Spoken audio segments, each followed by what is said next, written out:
Hello and welcome to another episode of Chasing Excellence. My name is Patrick Cummings, and as always, I am here with Ben Bergeron every week on the show. We dedicate some time to exploring how we can live a life of better health and increased fulfillment. We answer your questions about the 5 factors of health, dive deep on living a life of excellence, and explore the strategies and frameworks to help us chase what truly matters. Thank you so much for joining us. How are you, Ben? I'm doing well, Patrick. How are you doing? I'm doing very well. What do we got coming up this week? We've got listener questions about watching the news or not, using CrossFit to train for seasonal sports, and more. Our workout this week is going to be a roundup of the resources that you often recommend folks look at when wanting to dive deeper into the 5 factors of health. We're going to wrap this thing up with a speed round of Hopper Talk. And then before we do, though, we're going to just one last reminder. Next week, we're going to wrap up our latest 30-day challenge. We have a special guest coming on to join us to do so. But we are in the midst of trying to cut down our social media use by 50%. And actually, where's my phone?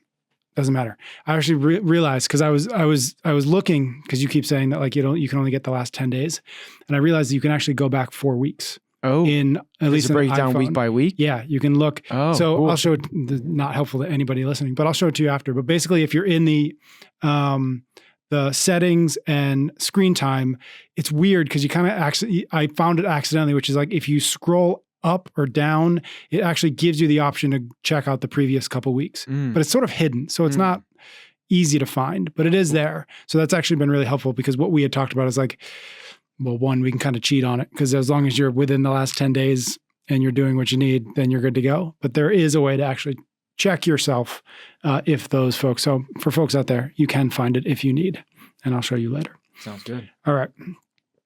Let's get into this. Let's just jump right into our warm-up. We start each episode with your questions about the 5 factors of health, those few fundamental behaviors that most positively affect our performance, vitality, and longevity.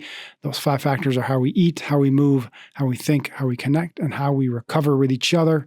As we always do, we will start with our move category. This question is from Colin. He says, I train for seasonal activities like skiing in the winter and trail running and fast packing in the summer. I found that when I do these pursuits and consistently train CrossFit, I struggle to find a good balance. If I lean into CrossFit heavily, I find my outdoor performances suffer. But the reverse is also true. If I don't train enough CrossFit, I find I become weaker and less durable. Do you have a recommendation for maintaining a consistent amount of CrossFit training while also dedicating time to these pursuits? Completely understand that this varies depending on the person and what your other 5 factors look like, but any guiding principles that you would recommend? He took it from me. Where I always start with it depends. Yeah, depends on who you He's are. like, listen, I know it depends. I know that there's the other 5 factors. So don't you get wise with me, Ben Bergeron. Okay. So it depends. Just right. Kidding. All right. So how much CrossFit are you doing, and how much fast packing and skiing are you doing? That's really where this thing starts from. So let's assume that when you say you're doing CrossFit, you're taking a CrossFit class. Mm-hmm. Okay, that's a good place to start. And then when you're skiing, you're doing some like recreational skiing, and fast packing sounds awesome. I'm guessing that's like hiking for time. That's a great question. Yep. Cool. Let's go with that. And let's assume that you're doing like, like the 3 to 5 miles, couple hours out in the woods type thing at a time. If that's the case, I would want to start off with, let's be active let's do that 6 days a week. And then from there, you find like, if you're skiing 2 days a week, well, you're going to do 4 days a week of CrossFit. Mm-hmm. And if you're going to be doing this fast packing and skiing 5 days a week, well, then you're trying to get an extra day of CrossFit in there. So that's where I would start with, is we're just like, what is the consistency piece of it? And that's where I would start with every discussion with everybody is, it's not, I really just don't believe it's the normal government recommendation of 20 to 30 minutes of aerobic exercise 3 times a week. Mm-hmm. I just don't think that scratches our itch in terms of the capacities that we're trying to build. Yep. So I see it as 6 days a week, even better, actually 7, but that 7 doesn't need to be it should be just, let's go for a walk. Let's do yoga, something else. But we should be moving all days, and 6 of them can be training. Now, the exceptions to that is if a listener is like really driving, right? Like the skiing is backcountry skiing, and they got a pack on their back, and they're hiking, 2,500 vertical feet in knee deep snow to go down, and that's a different thing than let's go sit on a chairlift and have some fun with the fam. And it's the same thing with CrossFit. If your CrossFit is 2 or 3 hours in the gym and you're really getting under some CNS fatigue and some muscular loading, that's also going to be a little bit different. Mm-hmm. So if that's the case, we might introduce 1 or 2 rest days. Yep. So now let's start with 6 days of training, 1 day of active if those days are going to be overly loaded, let's pull the whole thing. I'm talking about the whole thing to start. Let's pull the whole thing back to 5 days a week. And now we're going to have probably 1 full rest day, 1 day move, and the rest are actually his pursuits. Yep. Then it's a matter of, do we want to this is what I do. If I'm going to go skiing for a week, my strength and my top end capacity start to falter because I'm not doing that. Mm-hmm. I'm skiing and the ski fit goes up a little bit, maybe. Yep. But the we'll call it CrossFitness goes down. I actually try to get in a quick CrossFit workout in the morning. Mm-hmm. Before we get out on the trails, before we do that stuff, it's not terrible to double dip into these things if you're trying to maintain capacity. So that would be my suggestion. It's to start off with that 6 days a week of, if it's going to be that normal intensity / volume, 5 days a week if it's that heavy intensity, heavy volume. And then from there, once you get to that 5 days, if we want to double up on some of them to maintain, cool, just recognize that we're probably not going to be able to do Murph into a 5-hour fast pack type thing. There's going to be some sacrifice along the way. I looked it up. Fast packing sounds awesome.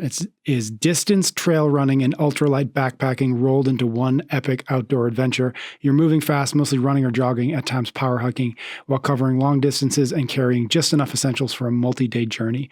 Multi-day? Yeah, moving swiftly with a light kit lets you escape the crowds, reach deeper, blah, blah, blah. So this is from REI. So I just build it up real quick. That sounds fun. Well, if you're going multi-day, you must be going some point to points, and you're getting to some lean-tos, and they have the pack set up because otherwise you have sleeping bags and food and clothes, and that's not a light pack. Well, I don't know. Let's go try some fast packing. All right, Colin, let us know what fast packing is. But it sounds awesome. Okay, next question is in our think category. This is from Chris. How do we find the balance of being aware of what's going on in the world via news and not letting it consume us? I'm having trouble. My partner thinks I just don't care enough to pay attention to what's going on, but I feel like I don't have control over it, so it's not something I should be spending my time on. Mm. Yeah, when you kind of this is us, right? So I get it. It's Chris.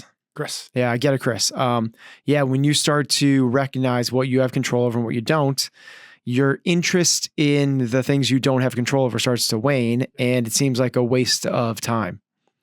I get it. To the outside world, that's going to look like you're uninterested in the happenings around you. Yep. Mm-hmm. Honestly, that's what we're kind of saying. Your life is the sum, not of your experiences, but the sum of your attention. Mm-hmm. Because if you're living a pretty stress-free life, meaning you're living on the beach and you're doing your thing, but you're so consumed with politics or whatever it might be, you have a stressful life. It's not that these are your experiences, it's what you're paying attention to. Mm-hmm. So if we want to take control of our lives, if we want a life of excellence, we can't be giving our attention away to things that aren't going to move us forward. Now, if you say, no, I want to make change in the world in this area, well, that's where it shifts. Mm-hmm. Because now you're putting effort into something that you say you can influence. So you can call it the circle of control, you can call it the circle of influence. If you can't influence it, in my opinion, it's like we're just putting more and more and more energy into the fact that it's raining outside. Mm-hmm. We don't need to do that. Now, I'm also not saying let's not ignore the fact that it's raining outside. You can still get a raincoat. You can still, so it's not being oblivious. It's just not pouring extra attention and energy into quote unquote, the news. And the next thing is not only is your life the sum of what you pay attention to, but it's that, the reticular activation system, the frequency illusion of what you look for, you'll see more of. So it's just the nature of the beast of what garners eyeballs. It's not the positive stuff. It's sensationalism. And here's the next crisis. For that, even like when news is entertainment. It's not what it once was. News originally started because these television programs were mandated at a certain time to give educational content. This is the way it started. When television first came popular, the government said, okay, you can do this entertainment thing, but for 1 hour a day, you have to put out some sort of educational content. That fell in the form for a lot of people of updating people of current events at once an hour. I believe, and I might be getting my events mixed up here, but I believe it was the Cuban Missile Crisis that turned news from that, and all of a sudden, and no one watched it, by the way. They were mandated to do it, and then all of a sudden, the Cuban Missile Crisis, and eyeballs were glued during that time, and they went, whoa, we can get more eyeballs, more attention, more ratings, more revenue from this sensationalistic approach of the news. And that's when it shifted. And it became like, who can report the fastest, the quickest on the next biggest crisis, to a point where even like, it's kind of comical here living in the Northeast when there's a snowstorm coming. It's just like, whoever can like predict the biggest storm is the ones that like people talk about. Like, no, I heard that we're gonna get 10 to 12 inches. It's like, okay. And then it comes and goes and we got like a dusting. So my take on this is it's kind of up to everyone to determine where they are, but just don't go as like sheep. Not just because this is what your parents did, not just because this is the conversations that are happening at the cocktail hour, not just because it kind of sucks you in really quick. Is this serving me? And that's if it is, then okay, let's go. Let's keep leaning into this because this is. But if it's not, you got to recognize this is not serving me. I can probably put my attention elsewhere. Yeah, it's funny. I was thinking on the drive down here. I was thinking about it a little bit more in terms of social, but I actually think that like social media and news, it's all been it's all conflated into the same thing, right? Like it's. There's questions about the quote unquote news, but social media is like mostly. This isn't even like, we're not even talking about like the News Center 5 at 5. Right. Like it's not that anymore. That's really not it. That's not for it for most people. It's mostly it's what you get in your feed. Exactly. What is hijacking your attention? Okay. If we're talking about that, then it's even more like you got to learn to not pay attention because you're seeing the side that you want to see. And it gets to the point where, our listeners, if you haven't seen Social Dilemma, it's like, to me, it's a must watch. Is it exaggerated? Maybe, potentially, like most of those things are. And that itself is one-sided story, right? So you have to recognize that. But it's important for us to understand the power and the motivations of what is actually happening with those platforms. And it's not what we think it is. Because the whole story is, you go, how come the other side, whether it's the political spectrum, whatever it is, how come the other side can't see how could they possibly think what they think when it's so obvious? Are they not seeing this? And the answer is no, they aren't seeing. They literally are not seeing what you're seeing. So it creates this incredible divide. Yeah. Yeah. And what I think it's this weird flywheel or this weird loop where the more time you spend on social media, and I would say, tack in the news in there, the more you believe that it's real, to your point. The more you believe. Yep. And so the more you believe it's real, the less you end up liking the rest of the world. Yeah. Because news tends to focus on the negative. Why? Because it hijacks our fear centers. Okay, so if you spend more time on social, you believe that what you're seeing is real. And the more you believe that it's real, the less you like the world. And the less you like the world, the more time you spend on social media. Or the more time you watch the news. And I'm running this around. It's not even just the news, to your point. It's like what I see now is like there's poisons in our food. Yes. Like there's poisons in your Tupperware. And it's like the most recent one I saw was this guy standing in front of a Lululemon going, there's toxins in the yoga pants. There's poisons in the yoga pants. And a lot of these women don't wear underwear. So you connect the dots. And it's literally, he's standing in front of it's like, he's a newscaster in front of a Lululemon store in a mall. It's like, not saying it's not true, but I also have to like check myself from going like, oh my God, like Heather, throw out the Lululemon. Or wear underwear. Yeah. Or one of the two. One of the two. This is unacceptable. We got to make sure. Yeah. We don't need to belabor this too much longer, but I just think, the two old men complaining about social media. But I just think to your point, like what I think about with this is something that Tim Ferriss came out with years and years, I think probably the 4-hour work week. So this is before social, but this concept of a low information diet. Which is just simply like getting really clear on and really intentional about what are you letting in? Why that thing? What is the purpose of it? What is the goal, right? He's got this idea of like, when reading anything, but I think it's particularly the news or current events is read for, what does he say? Read for just in time and not just in case, right? And I feel like so often the time we're watching the news, we're looking at social, it's just in case. Just in case something happened, just in case something's interesting, just in case something catches my attention.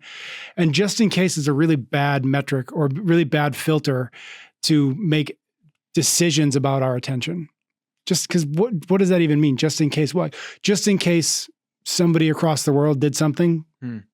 Just in case somebody said something? Like, it's just, we need to be more strict with what we do with our attention. Because if we're not really strict with it, it's just going to go anywhere. So now we're going to belabor. Yeah. Okay. We're belaboring. Yes. We've belabored. Go ahead. As you said, that is like this thing that's happening across the world. One of the things that is very, I believe, empowering is recognizing that the thing that you think is the most important thing happening to you / your group, your thing where you're paying attention to somebody else literally doesn't even exist. Yep. And even on like big levels, right? Like, well, the Bruins set the record for the most wins in a regular season, but then end up losing in the first round. And Bruins fans are going like they're going into depression and this is the worst thing ever. And no one in Australia knows that that's happening at all. It's not even a thing. Much like nothing that we know about their Australian rules football team. I don't know anything that's happened to their Australia. Like they don't know that that's happening. So because it's in front of you, in your face frequently, you feel like it's this thing that you need to pour all this energy into. On the bigger, grander scale, it's not a thing. And then you think of that on even other scales is I go to my kids' soccer games and these parents are like, if the team wins or loses, it's like a huge deal. Well, this isn't the professional Australian rules football. This isn't the Boston Bruins. This is 10-year-olds playing soccer at a fairly mediocre level. Yep. Like no one even on the other field that's playing at the same time knows what's happening over here. It's not a thing. So as you start, and the powerful thing about this is as you start to understand where to give you, the subtle art of not giving an F. Yep. You only have so many Fs to give. Right. Yep. So are you giving them in the right places? Yep. And if we're using up our matchsticks, change metaphors. Right. Yeah. So it's for things that really don't matter. You don't get those matchsticks back. You don't So like you're saying, which I love, is own your attention. Okay. Next questions. This is from Sam. It's in our eat category. I work as a personal trainer outdoors, so no access to a kitchen. My days are set so that I work back-to-back clients for 8 to 12 hours with no break. I am struggling to ensure I eat enough through the day to sustain myself in my own training. I train CrossFit every workday and some days also do Muay Thai sparring with my clients. Muay Thai. I feel I cannot eat solid foods during a session as it feels unprofessional, but I feel more comfortable drinking a shake. So currently I bring with me a smoothie of fruit and vegetables, natural yogurt and whey protein, and another powdered meal replacement shake with 400 calories and around 35 grams of protein. I also intermittent fast, partly because I feel better, but also partly to put off dealing with the food conundrum for half the day. Do you have any advice on what I could be doing better? I actually don't. I think this is what I would suggest. I think he's doing great. Yeah. Honestly, so instead of just let's move on, let's just highlight. So I love it. Like if there's a real challenge and it's not going to go well, this is one of the upsides of intermittent fasting. You skipping a meal on a consistent basis or non-consistent basis is not the end of the world and can actually it could be healthy. There's conflicting stuff about intermittent fasting, but yeah, cool. That's a good start one. I don't want to deal with this thing. Cool. Yeah. It's kind of like, I'm traveling, I'm staying in a hotel. They just have this really crappy processed breakfast. What should I do? My suggestion would be skip the breakfast. That's what I would do. Okay. Now we're on the road. Now I can't have the time to eat real solid food, but I want to make sure this is awesome. Like we got some fruit and some veggies. We got some good clean yogurt and we got whey protein. 2 of those a day, plus your dinner at night. I think we're doing a pretty darn good job. The place I would go that's a really fairly on the go active lifestyle, adding in a CrossFit and Muay Thai to make sure that enough calories are there. Yeah. So both those calories are 400 grams. 400 calories. I'm sorry, 400 calories. 35 grams of protein. Yep. We got some work to do at night. Yeah. Because that's only 800 calories total. Someone like this we got 2,000 is going to be the 2,000 the average that we're talking about for a normal person. Let's call it what we're shooting for. We just have to have a pretty solid dinner. We can't just repeat that a third time. Yeah. The one thing missing in here, and obviously I don't know the exact specifics, but you could also, I can imagine intermittent fasting notwithstanding, a big breakfast, some of these, liquids during the day, and then a big dinner could also probably get to that caloric need. It just depends on when's his workout. Exactly. Is he training before he goes? So it's totally completely dependent on timing, and 8 to 12 days that's a big day. Yeah, it's a big day. 12, 8. This is what I did before I started doing CrossFit, was going to people's homes and traveling around place to place. And I wonder where Sam is, because he's a personal trainer outdoors. He's outdoors for 8 to 12 hours, which means he's got a place that nobody will bother him. He'll probably bring some dumbbells, some jump ropes, whatever. Cool. So good on you, Sam, wherever you are. Yeah. It seems like a cool place to live. Awesome. Cool. Next question is in our recover bucket from Orsi. I have a 9-month-old daughter. I'm still breastfeeding and the nights are pretty hectic. We are waking up every 2 hours, but I manage to still sleep for 8 hours. I run 4 times a week and do some strength workout some strength workout 2 to 3 times a week. And I walk 30 to 60 minutes with the dogs every day. Obviously my recovery is slower than pre-baby, but even a very easy run makes me tired. How can I help my body recover faster? I do yoga and foam rolling almost every day, pay attention to my nutrition, but I'm not taking any supplements other than vitamins. Is there anything else I should be paying attention to?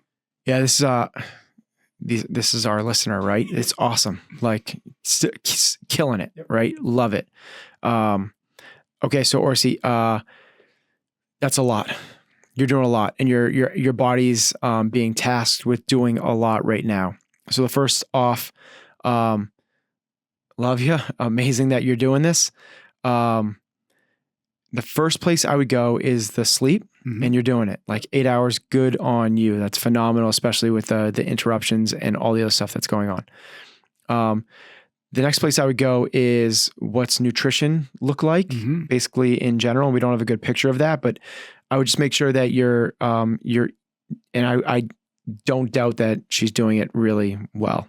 This type of person is going to be kind of dialed on that front as well. The next place I would go to is the exercise. And what I might suggest is paring it down a little bit. So it's a lot. Yep. So if a regular run is fatiguing you, but yet you're still doing strength training, sometimes doing yoga and walking 30 to 60 minutes, well, we're already saying that first run was a little bit over fatiguing. Sounds like you're in an overtrained state. And it's not from lack of nutrition, I'm going to assume. It's not from lack of sleep. Sounds like you're handling the stress of the whole thing of motherhood fairly well. To me, it's actually just a matter of truly overtraining and not allowing your body to recover as much. So what I might do is make sure that you're giving yourself a full day off somewhere in there just to rest and chill. And then use that run as an indicator of like, if you are really fatigued really quickly, the rest of the day should be backed off. Yep. And that's your litmus test. When you go for your 4 times a week jog, just know like, okay, I'm still going to finish this thing. I'm still going to do my X miles, my X time, but that was harder than it should have been. I'm going to pare this thing back tomorrow. And maybe I was scheduled to do some strength training tomorrow, but I'm actually not going to do that. Yeah. So just use that as a more is not better. Better is better. And the awareness of, hey, I'm not recovering like I used to be, because your body has to do so much more with breastfeeding. And you're probably within 2 years of giving birth. There's a lot of things that your body's trying to do on top of recovering from a training session. Could it be the case that her recovery, or what feels like the recovery, is also, or could also be as a result of maybe not just simply not getting enough calories? Again, thinking about the I kind of like the nutrition. I know, like we don't have enough, but just sure. in theory, would that be a something to look at and say like, oh, okay, I feel like I should be recovering better. I feel like I should be able to do this thing. Is it possible that maybe I'm just not eating enough food for what I'm asking of myself? For a normal person, for sure. Like you need food as a part of that recovery equation. If you are in a calorie deficit, you will not recover like if you were in a calorie homeostasis or a surplus. And then there's the added thing of breastfeeding as well. And the honest, I don't know. I don't know the science on that. I don't know how much the body has to work. I don't know if there's a suggested caloric kind of. Exactly. Yeah. This means that you're going to be, an extra 300 to 500 calories a day. There probably is some pretty good research on that. I just don't know what it is. Okay. Cool. All right. Last question we've got in our Connect bucket. It's from Brittany. My fiance and I have never wanted our own children, but we decided we're going to have a foreign exchange student, a high schooler, to come live with us for 10 months. We'll be going from no parenting to having a teenager. What advice do you guys have for integrating her into our life, making it a meaningful experience, and handling a relatively small age difference? We're 28 and 29, and the student will be 16. Okay, this is cool. And I think that this is more, so you have a person coming to live in your home. Mm-hmm. It feels like you're playing that parenting role. You're not. Yeah, that's a really good point. Yeah. I think that you are taking someone on and you are now their coach. Mm-hmm. You're a head coach role. And coaches need to have, so this is the weird thing. If you try and play like a parent, if you think of yourself as a parent, you're kind of missing the spots. But what you don't need to go is, this is a completely transactional experience where we got you for X number of weeks or months. Keep you alive. Yeah. And like, just make sure, exactly. I think that you can have like what coach would, like if you have a coach and you're working with someone for a season or parts of, or years or a career, the goal is to be as impactful and transformative as you possibly can in that person's lifelong journey. I would see yourself as playing that position. So if you're going to be that, there's a few things that really good coaches do, which is they care, right? They care, like that saying, I don't care how much you know until I know how much you care. You have to show that like you're invested in this person. The next is that there's a level of competence. Like you kind of have to know what you're talking about a little bit. So if you're going to be giving this person life advice, you better be kind of walking the walk yourself. If you're going to be talking to the person how to stay centered or happy or how to navigate life, they should see that in you. They're going to follow your example more than your words. Your actions speak louder than your words. And the third thing is being really consistent. So care, competence, and consistency. That's kind of like the three paramount C's of coaching. And then where I suggest all coaches start with is you're not there to be their friend at the beginning. And that's, you can end up being their friend, but you can't become more disciplined. You can't become more, you can't go first, which is where my gut instincts naturally go to, especially if I'm a 28-year-old and we're bringing a 16-year-old. It's like, let's go hang out. Let's go do some stuff. Let me show you, like, we can be buddies. It's like, you have to play the leadership role first and establish expectations. And then from there, you can always grow farther into that friendship role, but it's really challenging to do the reverse of being buddy and then going, oh, by the way, here's the expectations. You're going to be missing them along the way.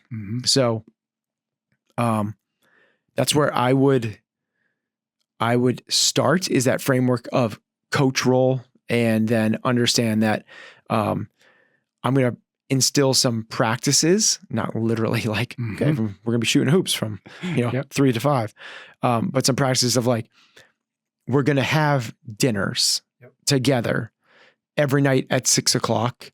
And the expectations are that, this, that type of thing. And when we're at dinner, it's no screens, and we're going to talk, and there's going to be, we can talk about anything. It could be light or it could be really deep, but to me that, and this is, we're going to keep our room clean. And this is, in terms of the laundry, this is how we're going to do the laundry, and just set things up really well. It has nothing to do with, this is my house, you follow my rules. It's that some levels of discipline equal, greater levels of freedom later on. You're going to be pulling your hair out a whole lot less if you're really clear in the beginning. Not in the rules, just like, hey, it's kind of like, this is what we do around here. Exactly. This is how we do this around here. Yeah. And setting that up really early. Cause to your point, it's hard to bring in 2 weeks later when you've been. And I don't think you need to do it like, hey, welcome to our home. So here's how we do things here. You can do it as it rolls out. You can do it like, hey, it's time for dinner. This is how we do dinner here. It's like, hey, do you have any laundry? Because this is how we do laundry here. Tomorrow morning when we wake up, this is how we do the mornings. We do it like really quiet, and, Jim is going to meditate and I'm going to go for a walk. And, the expectation is that if you're getting up at this time, this is how we do. It's like, you just kind of lay them out as they unfold. It's not, here are the rules. It's just like, hey, let's talk about these things as we walk through them. Yeah. The other thing maybe that I was thinking about with this question is it might be really useful to get clear on, why are we doing this and why are you doing this? Again, I think it feeds into that conversation around expectations, whether that's an explicit conversation or whether it's just like, we're going to show you how we do things here. But I think about it on both sides, like, well, why are we inviting a 16-year-old person into our home? And there's no bad reason here. But to get really clear so that you don't fall into the trap of thinking, well, I have to be the disciplinarian. I have to be the parent here because because I'm the grown up here. So I have to, but getting a sense of, well, like, why do we not want kids, but this is a good idea? And on the flip side, why are you like, what do you want out of 10 months living with a couple strangers who are less than 10 years older than you? Or like, what are you hoping to get out of this? And those two things I think can guide how those 10 months can go. Yeah. I think of it the same type of thing as like, if you're going to be a coach, like, why did I choose to coach this sport at this age group at this time in my life? It's not just like, and it will give you a lot of understanding how to navigate those particular situations, particularly now it's not just you, it's you and your partner, you and your spouse. And you guys having that conversation. It's not you having the conversation with that person necessarily. It's you guys getting very clear on, why are we doing this? But then just like a coach would, is like, all right, Jimmy, why'd you sign up for this team? Like, tell me what you want to get out of being a part of this team. That's a really powerful conversation, just like having this exchange student come in and go, so why are you here? What are you hoping to get out of this experience? Right. And if they go, I just want to just want to get out of my house and yeah, like there could be a whole spectrum, right? Yeah. I really want to learn the language. I want to get immersed in this, and I want to see what it's like to, or it's like, I want to get away from a really destructive environment back home. Okay, that's wow, I know how to. Yeah, because I think about one of the things you said before about coaching, which is, a good coach effectively gets you to a place that you couldn't get to on your own. Mm-hmm. And with a sport, it's okay, well, it's kind of implicit in there. Like, you want to come play basketball. The goal is to, in some way, on some levels, to help you become a better basketball player and us to become a better basketball team. And in a situation like this, the answer isn't, I want to make you a better 16-year-old, because that doesn't mean anything, right? And so understanding where this individual, what does success look like for these 10 months for this particular individual, I imagine would just make you a better coach, a better guide, a better mentor. Speak to them through their language. Exactly. Yeah. Cool. All right. We wish you nothing but the best, Brittany. All right. Ben and I are going to be back in just a minute for our workout today. We're going to talk about some of the resources that we recommend for those folks who want to dive even deeper into the 5 factors. We are brought to you this week with support from Ice Barrel. Head to icebarrel.com/excellence and use the code excellence to get yourself the best and easiest way to bring ice baths to your daily routine. Ben, they were kind enough to send an ice barrel to the gym here to CrossFit New England. We just looked at it. Initial thoughts and maybe why you're excited to have it here at the gym. Okay. Ice barrel. How simple is that? Well branded. Right. Yeah. I'm a huge fan of simplicity, right? This is not something you got to plug in. There's no technology to it. And I love that, because when I went out to work with Cole at one point, I wanted to do some cold exposure with him. Mm-hmm. No cold exposure. Cold exposure. So what we did was we took a big ass recycling bin, filled it with water, put ice in it, and had him jump in. I think it's just such a cool, awesome way. But those things have holes in them. So it made such a freaking mess, and there was no easy way to get in and out of it. So while I love the simplicity of water, add ice, it wasn't the best way to do that at all. This is that really elegant solution to how do we do this thing? Fill it up with water. It has a drain thing at the bottom. No buttons, no plugs, no electricity. It does not need the internet. Does not. Exactly. So for Ben Bergeron, that's right. That's beautiful. Amazing. If you want to try ice baths for yourself, Ice Barrel is the way to go. Head to icebarrel.com/excellence and use the code excellence to get $150 off.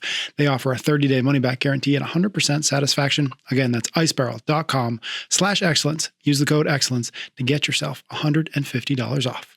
This episode is brought to you by our friends at Element. Head to drinkelement.com/excellence to get yourself the best darn electrolyte mix on the market. Ben, what the heck are electrolytes and why do they matter?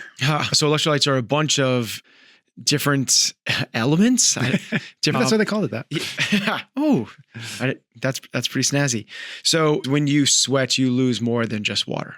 Right. And there's a bunch of different electrolytes, but there's 3 real primary drivers and one that kind of lives above all the rest. And those are magnesium and potassium and sodium. And what we found through working with our athletes and actually doing legit sweat tests where you actually take the sweat from the athlete and test what are they losing. You can figure out how much water they're losing, but also how much sodium. And one of the cool things is everyone loses different ranges, but most people are losing around 1,000 milligrams of sodium per hour of activity.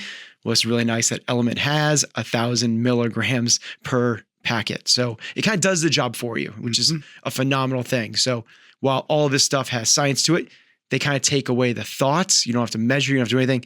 You just take one of these tasty little things and you're good to go. Right now, Element is offering our listeners a free sample pack with any purchase. That's 8 single serving packs for free with any Element order. It's a great way to taste all 8 flavors or share Element with a salty friend. Get yours, drinkelement.com/excellence. The deal is only available through that link. You must go to drinklmnt.com/excellence. Alrighty, we are back. This is a question from Reese. Reese is actually a buddy of mine. He runs a gym out in the UK. Cool. And so he reached out. He said, what resources do you recommend for diving into the 5 factors a little deeper? Specifically, I'm struggling with the recovery piece. And so he gave us kind of what he works on. So he's asking about the recovery piece, but I thought this was a good excuse to kind of hit each one. But I'm going to give you what his are, because I think they're at least a good place to start. So here's what I use for the others. For nutrition or eat, EC with her Optimize Me Nutrition, and Precision Nutrition. Move, the CrossFit Level 1. I assume he means kind of the Level 1 training guide. Think category, Daily Stoic, and Daily Mindset from CompTrain. Connect, How to Win Friends and Influence People, and The 7 Habits of Highly Effective People, both books obviously that we've talked about and recommended. And then the recovery, Why We Sleep, and his note was, but that feels like I'm leaving a lot on the table. So again, just as this is, I thought was a fun and good excuse for you to sort of like, let's walk us through each one of these and like what have been the resources, the people, the books, the whatevers that kind of feel like are, what is the phrase we've used? Like a buried, not buried entry. What is like you got to pay to play. Like these are the ones you need to start with. Yeah. Permission to play. Permission to play. That's what it is. Thank you. But that's a really good list to start with. Yep. That might be really close. Okay. So let's go through them like each section. So the eat section. Yep. He recommended EC and Precision Nutrition. Yep. Love both those. I'll share. I think that the first nutrition book I ever read, which reshaped my framework for the way I thought about nutrition. And I think it's a really great read for everyone to read, is In Defense of Food by Michael Pollan. Yep. Most books, and there's some sort of like books or nutrition strategies. There's something to sell you at the other side, right? Like everything. This one doesn't seem, there's like no motive behind this. It's just like, this is the deal with nutrition. And it's a really fundamental, foundational level of understanding, but not to the point where you go like, I knew that. It's not that at all. It's eye-opening. It changes your viewpoint to the point where this is what I liked best about it. It was not challenging for me at all to not eat crap food after reading that book, which is what everybody wants. Like if I smoke cigarettes, make it so it's not hard for me to quit. That's what that book did for me, because I just understood really clearly the different, the varying implications of eating certain ways. That's where I would suggest most people start with. Some other really good ones that I've given to other people is That Sugar Film. It's on Netflix, I believe. Yep. We've had all of our members watch that. It's again a really good understanding of, hey, because you're having Special K, a granola, a Nutri-Grain bar, some yogurt, and orange juice. That's what America thinks is a healthy breakfast.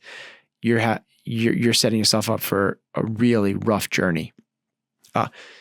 Here's a tangent. I just got back from Sweden, and I was stunned. We were in this area where there was tons of high school age kids. I don't know. I'm going to say it's high school, but it seems like they were all seniors. I don't know why they were. Maybe there's like a post-grad, or maybe there's another level of in Europe. Exposing my ignorance right now about the education system outside the United States. But we seem to be surrounded by about 500 18-year-olds. I am not kidding. I was hawkeyeing this. There wasn't a single one that was even slightly overweight. Interesting. It was jarring, the difference. And I was lucky enough to be at a conference called the Coaches Congress, went over there to do a couple talks and spent some time in a Swedish sauna. Nice. With a bunch of the guys that were from the Nordic countries. And I was like, all right, and they didn't know the answer, but I was like, I'm really curious about this. Like, what is the difference? And I was like, is it the food quality? Is it the quantity? Is the activity levels? Is it just built into the culture? Is it they play so much sports? Is it that everyone sleeps better? And it's like, we had this big conversation. I asked lots of questions, and it became really obvious the differences The difference was, the differences were, the differences were, are. There's differences. Those differences. And they are. Breakfast wasn't that big of a difference. Right? In terms of what they were it's just eating. what they eat and what we eat. Maybe there is, because we might do like donuts and muffins and, but their breakfast and they're like, it's what everyone does is like cereal and some yogurt. Yep. Okay. So like we're probably close on that, not far. What's your morning snack? This is the difference. Them, open face sandwich. What's ours? Like what is a normal kid having for a snack in the middle of the day? No, I couldn't even guess. What's goldfish, pretzels, Welch's, fruit snacks. I was like, fruit snacks are probably the most popular snack that they're at elementary school. And they go, well, that's good. I was like, no, it's not fruit. No, it's not fruit. It's made by Welch's, which is a fruit company. It's called Fruit Snacks, but it's not fruit. They're like, well, that's confusing. I was like, yeah, that's confusing. From a snack perspective, we're snacking on ultra processed. They are having a clean meal, open face sandwiches, and their bread is so much better than our bread, not just only in taste, but the ingredient list. Cool. What's the difference in lunch? And their answer was, this is their answer. They said, real food. Like for lunch, they're like, real food. I was like, what? It's like, well, what do you mean real food? And they're like, well, it's just like you get real food. Like that's what they serve at the schools. What are our kids having? Like junk. Chicken nuggets and French toast sticks and French fries, pizza, deep fried chicken nuggets. Like it's just not ultra processed. So now we got like 2 ultra processed versus 2 cleans. And I was like, well, it's the afternoon snack, and they're saying thing. Open face sandwich. What's our snack? Again, it's the Welch's, it's the Capri Suns, it's some donut holes, it's the really processed crackers with the fake cheese or peanut butter. Yep. Like, wow, what a difference. And then dinner is again, fish, maybe pasta, whatever it is, but it's like, versus what a difference. Like, what a difference. I think if we all read that book, we'd have a much better understand. We would not be doing what we're doing. And just a reminder, in defense of food. Of food. Yep. Pretty damn good title. Yeah. Love it. So that's where I would start with that E category. If someone asked me to like, hey, I've kind of dived into EC stuff. I listened to you guys. Where else can I go? I would point them there.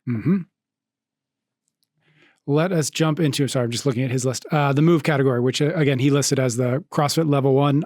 I'm guessing it means the material that goes along with that, but you know better than I about that.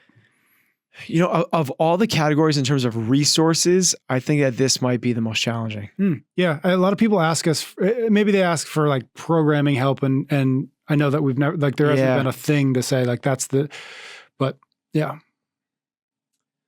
I think that the level 1 material is probably a great, one of the best places to start. Then once you do that, you get into kind of this like other, like, okay, it gets really big and broad. So you go like the Starrett's new book of like Built to Move, or you go like Ross Edgley, who's created like, or like Ben Greenfield, and you get like, and then it starts to get like, it loses that really powerful message, I think. When you get out there, because it gets spread so thick, because you hear like, well, it's not necessarily about constantly very functional movements, relatively high intensity. It's about cold exposure. I got to do cold exposure. You're not going to get fit through cold exposure. Is it a thing that you can add into a practice? For sure. Is it helpful? I believe it is. Is it the thing that's like, is instead of, and same thing with all the movement stuff too, right? It's like, yeah, I get it. Like we should be like working on balancing certain muscle groups, but are we producing horsepower through our movement? So this is one that gets a little bit kind of funky. I don't know. Do you have any suggestions on where you would go to point people towards? I think the Starrett's new book is in a form, and I actually think it could fit into the move here. It could also fit into the recovery to a degree. But that was kind of my first thought, is their new book, Built to Move, because I think that is awfully helpful. I hear you about the CrossFit level, and I also hear you about the CrossFit material. I also hear you about the sort of the spreading thin. Once you get outside of that, it's sort of like pick your bubble, and then right because we've talked about starting strength before. Okay, like that's in some way, shape, or form, like that fits into this category, if that makes sense. But is it instead of CrossFit? I don't know.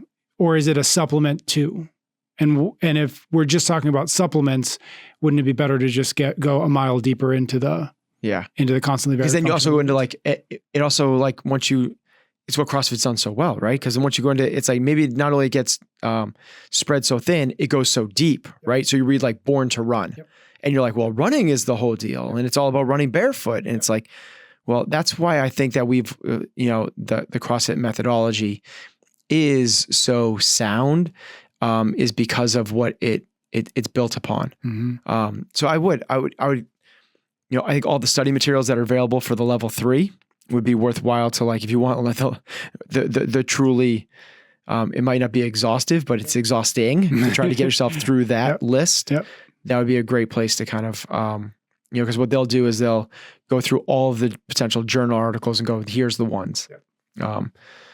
I think that's as good a spot as any to kind of like for that move category to take the deeper dive. Cool. All right, let's move to the think category. And again, Reese's was Daily Stoic and the Daily Mindset from CompTrain. Yes, I think that Daily Stoic's cool. I think all of any of Ryan Holiday's stuff, from Obstacle is the Way, Ego is the Enemy, Stillness, all of those would be great places to start with that. If there was one I'd have people start with, it would be Mindset by Carol Dweck. Because this understanding of what a fixed versus a growth mindset is, and not only understanding, but how to navigate from one to the other is the foundation for all other mindset stuff to come beyond that. So that's where I would start. He's also got 7 Habits of Highly Effective People in the Connect bucket. And I might drag that into the think. But there's certain elements. There's some overlap with these things. That's what I was just pausing on. Yeah. Because I would go, Book of Joy. Mm-hmm. I might go Solve for Happy, but both of those could also actually go into the Connect bucket. Yeah. So it's like, but I would put those there in the think category. Mm-hmm. Even like A Confident Mind, we had Nate Zinzer on, would fit in that as well. Anything else for think? No. How important? Just because I'm just noticing the word daily is in both of those. How important? How much more important is in maybe all of these, but in the pursuit of understanding these 5 things, these 5 factors better? How important is the consistency or the constancy of looking at them, thinking about them, working on them? How important is that as opposed to picking the right 3 books? In other words, like, figure out how you can think about these things, work on these things, do these things every single day. And isn't that more important than reading 10 more books? Or is there value to thinking about it in both ways? Yeah, I think that there's like anything, there's probably value to be had in any of those pursuits. Yeah. Our contention is it's the balance across the 5. So we don't want to, as we take the dive into one, we don't want to go, this is the idea, right? We don't want to go, well, this is it. Yeah. It's not just about doing 3 hours of CrossFit training a day. That's not the thing that's going to get you to ultimate health, happiness. We want that equal approach across them. But what we're not saying is, hey, every day you need to spend 5 minutes learning about each of these things. Mm-hmm. As long as the practice is in place, that we're going to make sure we know where our strengths and weaknesses across the 5 pillars. Yeah, let's take a dive into one of these things. Yeah. Let's read James Nestor's breath book and do some breath work for 6 months. And then but while we're doing it, it's not that we're no longer doing CrossFit. It's not that we're no longer eating clean food. It's no longer that we're not going to sleep well, because it's this thing. And we're going to try to, hold our breath underwater for 6 minutes. you're allowed to take the dive. Let's take the dive. But know that no matter how deep we go into one, we got to make sacrifice of the other. Exactly right. Yeah. Got it. Yeah. Okay. Connect Bucket again. He says he's got How to Win Friends and Influence People and 7 Habits of Highly Effective People. I think those are 2 really phenomenal ones. And again, it's where do you kind of place these things? Do they fall in this bucket, or is it more the think one? But a really foundational book that I think everyone should read as well is A Man's Search for Meaning. Viktor Frankl.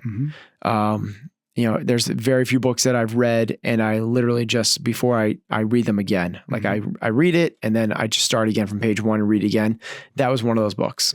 I think having a grasp of that from that connect, and it's like again, we have to make sure we're defining connect. I think when we say connect, people just always go, it's like connecting with other people. Yep. That's a huge part of it. And a lot of people would say it's the most important aspect of any of these 5 factors, and hard to argue against that. Although I think that really the most powerful one is that connection with yourself, understanding yourself and having that perspective of truly how is the best way for me to understand my role in this whole ecosystem that we call this universe. And it's a phenomenal book that is told by somebody who's been through the most incredible hardships that somebody could possibly go through. So it gives you this greater understanding of not only how to connect with others, but how to connect with yourself, how to connect with things outside of yourself. Yeah. So here's like, it'd be really cool for the people listening to this to understand that what all of these things do, particularly like the eat, sleep, and train, those are like the ones that everyone talks about a lot, and sleep being the newest introduction to that. In the beginning, it was about exercise. Then it was like, oh, maybe what we eat matters. Crazy that that's within the last 40 years, but that's the truth. And then sleep, oh my gosh, crazy that that's become into the conversation, but that's true in the last decade and a half. Well, the next one that's coming in that people are understanding is stress. And so people go and they just label it as stress, but there's no other things that they can kind of like use to mitigate, to build, create the framework, or to create behaviors around. And what we're saying is, if you have really strong I listen to some really smart people that have a hard time connecting this. Yep. The reasons the relationship thing matters is because it lowers your stress. Yep. Like if you have a bad day at work and you come home and you're in a bad environment, guess what? You are now in a chronic state of stress. You have a bad day at work and you come home to a loving, caring, thriving environment that is your nest. It is your safety place. Guess what happens to that stressful day at work? It melts away. Yeah, you start to regulate. Yeah, exactly. That's the reason this thing works. Now, stress at work is tough and challenging, but that for most people does get shut off. And most people, in most circumstances, not everybody, most people have the opportunity to walk home from work, whatever, get home, and that's not what they're bringing with them. The opposite is not true. If you are in a toxic or stressful place with the people that you care about, you bring that everywhere. When you go to work, depending on what your work is, maybe if you're, I just can't think of any, you're bringing that. You don't get to walk away from that. Now you have what's called chronic stress. Chronic stress is what leads to disease. Yeah.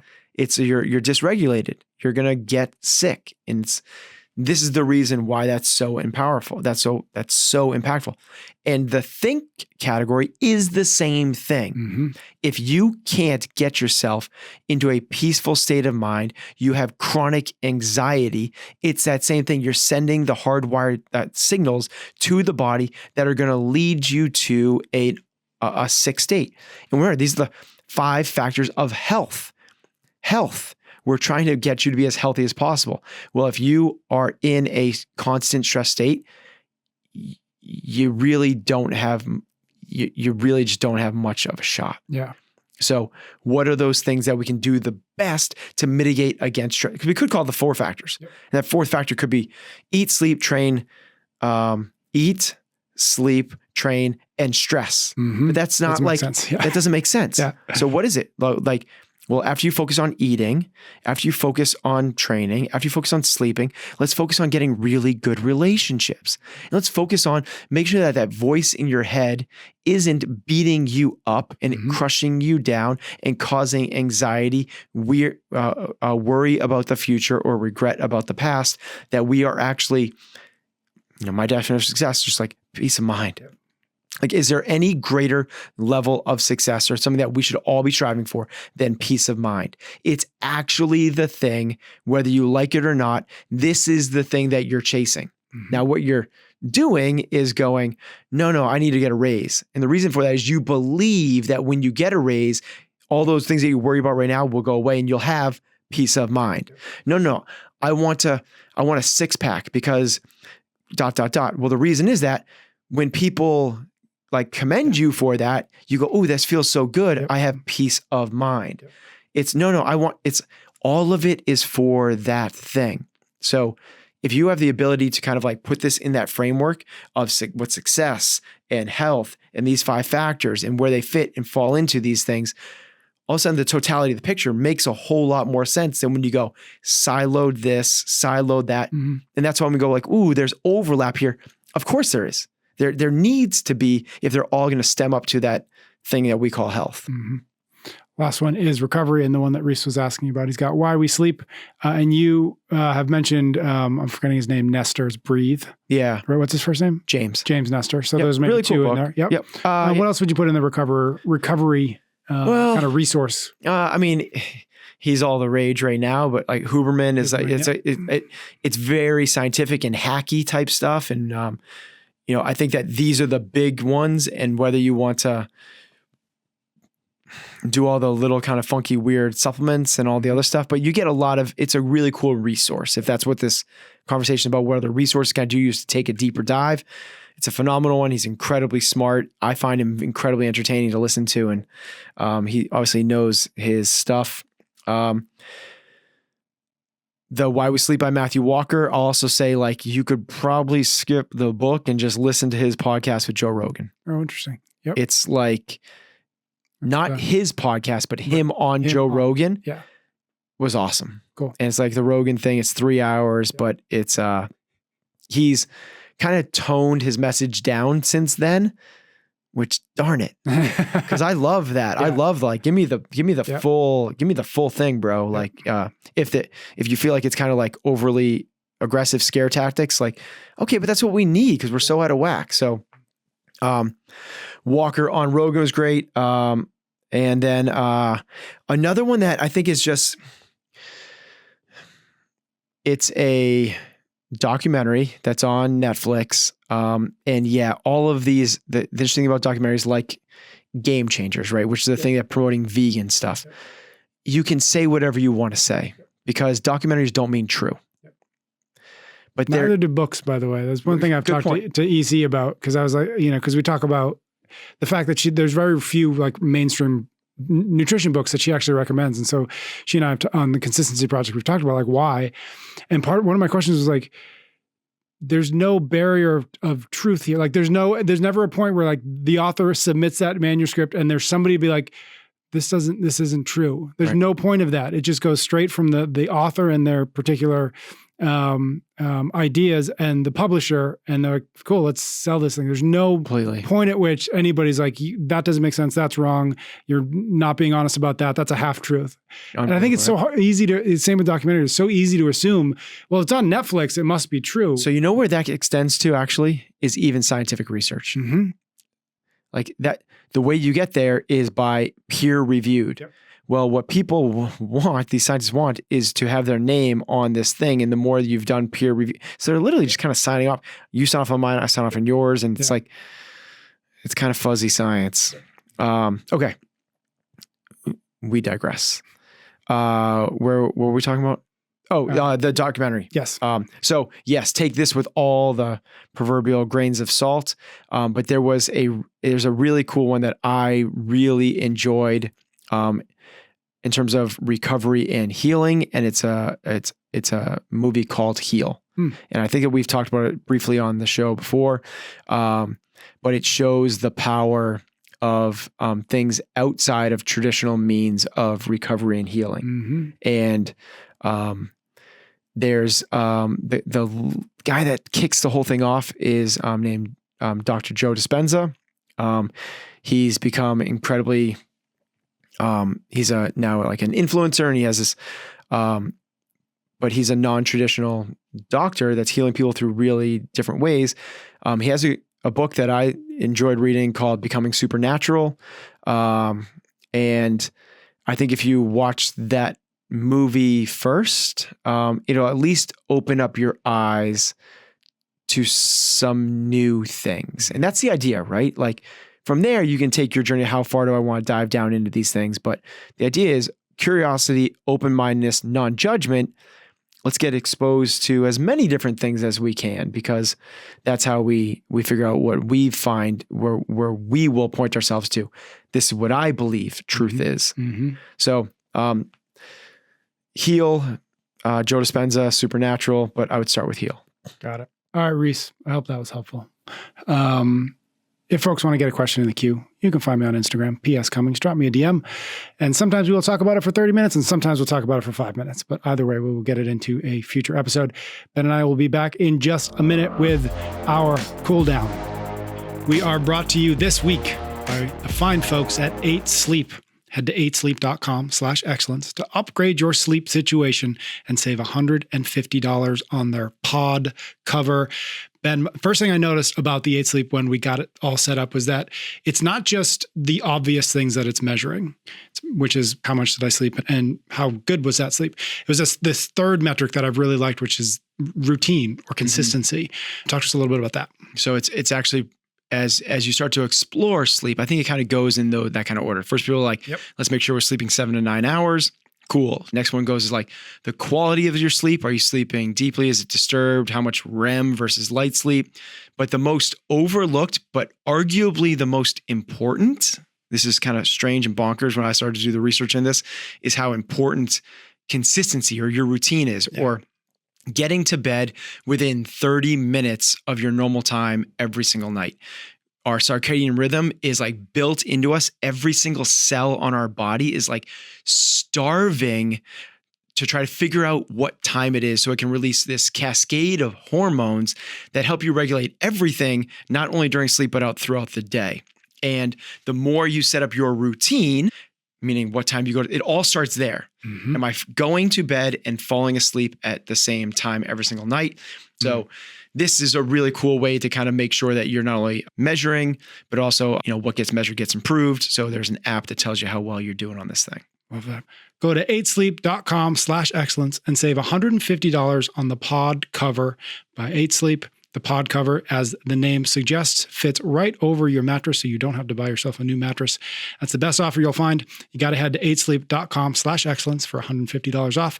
They are currently shipping within the US, Canada, and the UK, select countries in the EU, and Australia. Again, 8sleep.com/excellence. All right, we are back. We're just going to go straight to our cool down because this is a long episode already. We used to do our Hopper Talks when we used to do whole episodes on random questions that I found on the internet. We're just going to do a speed round this time around. So we've got 3 questions. I pulled all of these off of Reddit. And so we'll just kind of share some quick answers. First one, what's one thing that you will never understand no matter how much it is explained to you? Something that I've kind of like been leaning into a little bit, the size of the universe. Yes. Like we can't even have a conversation about it. Like I think it's just like this beyond. I don't think it's me. I think it's beyond human comprehension. Yes. And then another thing we've talked about is, now that we're on this, is like the speed of light thing. Yep. You've mentioned this a little bit. Yeah. Like I don't think that I'm ever going to come to grips with that. Understand that. No matter how smart a person goes, like, well, here's why. Yeah. I just don't think that that's going to happen. Yeah. I agree with you both. I went the exact opposite route. You're thinking about on the universe scale. You went I went super micro, which is what is one thing that I'll never understand. No matter, I don't understand birthdays. I don't understand why we celebrate birthdays.